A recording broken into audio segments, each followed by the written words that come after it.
under a new moon. No, darkness is for blood pacts. I entrust you, envoy, with the spirit of my howl. Care for my pup, so by blood we be bound.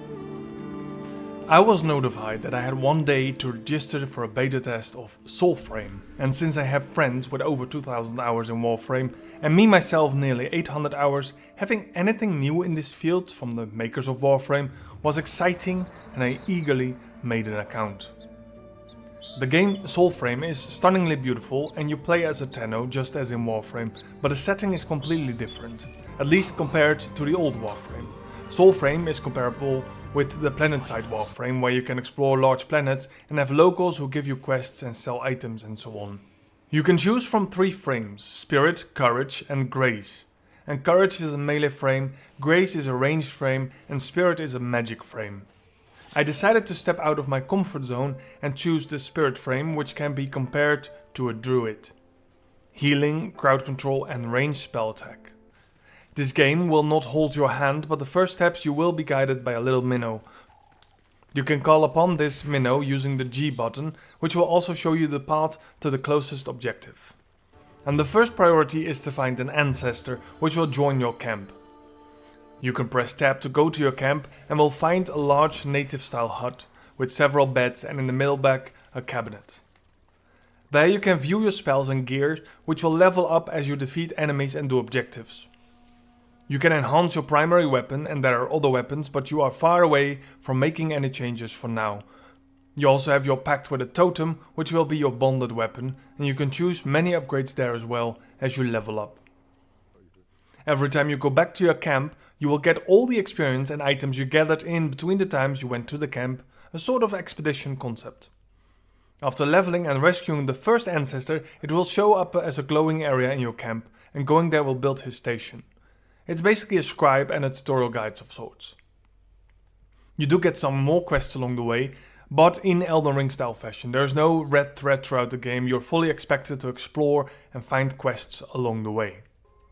You will also be guided to your first world tree, and you need those because they will open up parts of the map. Objectives on explored parts are shown, but if you walk through unexplored terrain, you can still vaguely see the objectives. Key is of course to find the other world trees, who are usually bigger and often are corrupted by evil power. There are smaller and larger camps of enemies scattered around the map, and you can do whatever you like to level up. There's also a faction of seed-like creatures called Avocot, and they are sprout folk officially. They will often need help rescuing critters or finding lost siblings, which will be important later to unlock more from their faction. You can use your E key to scout the area around for interactables. This is called Soul Steal or Soul Mode, and these may be important as when you find a caged rat, you're expected to follow it, which the rat will make clear to you by biting you, and he will lead you to another ancestor. This one will unlock your consumables, like potions, and will join your camp, where she can also color your clothing. This Soul Mode key will also allow you to see spirits, who will possess husks and give you a little heads up at least, and of course the primary goal to absorb the spirits with this skill will allow you to finish them off for good.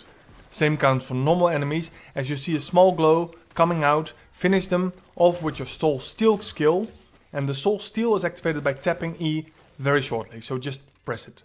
This also works on the small glowing orbs you find floating around to reclaim history.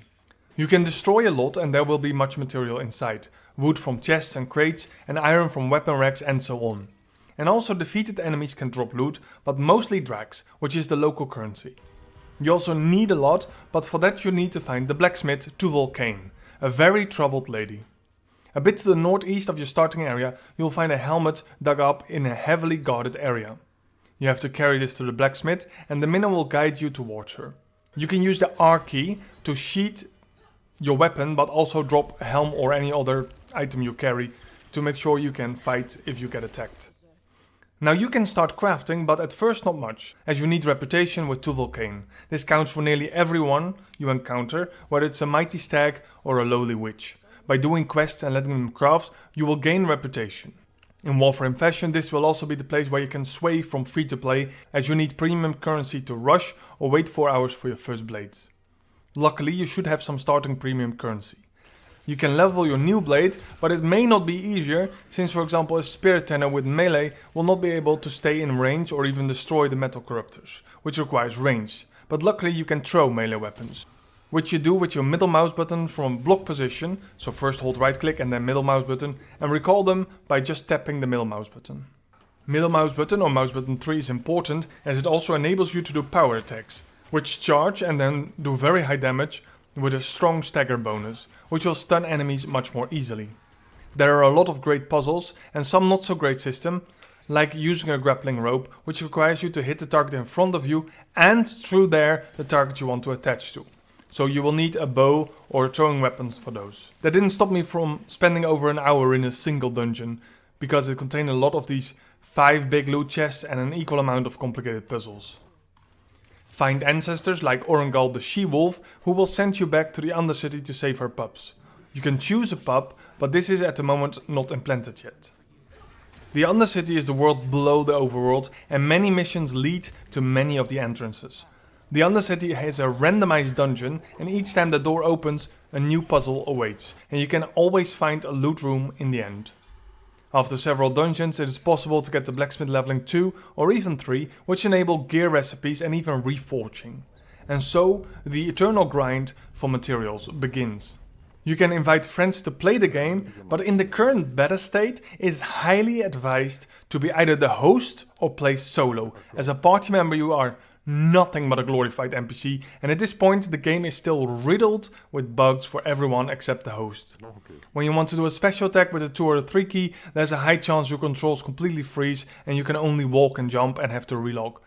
In dungeons you don't see chests, but can interact with them and will see a glowing outline once looted. You don't have to loot anyway, because everything you loot is not yours, it's all gone. For example, finding a special item you will see 0 of 0 or 0 of 3, depending on how many you have. You have to rejoin the party constantly and can't interact with quest objectives or can't even go where the host is going.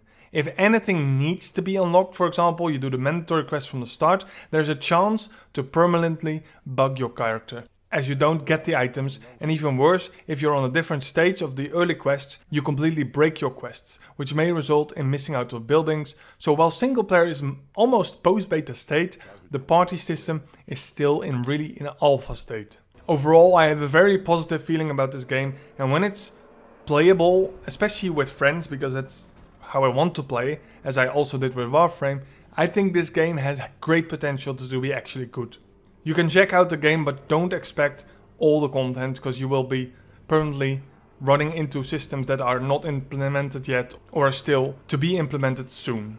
Despite all that, I am extremely excited where this game will go and when it's finally ready for the public. Thank you all for watching, and don't forget to subscribe. Check out the playlist, because we drop a new First Look Weekly every Saturday where we just review any game that is incoming, usually in the indie scene.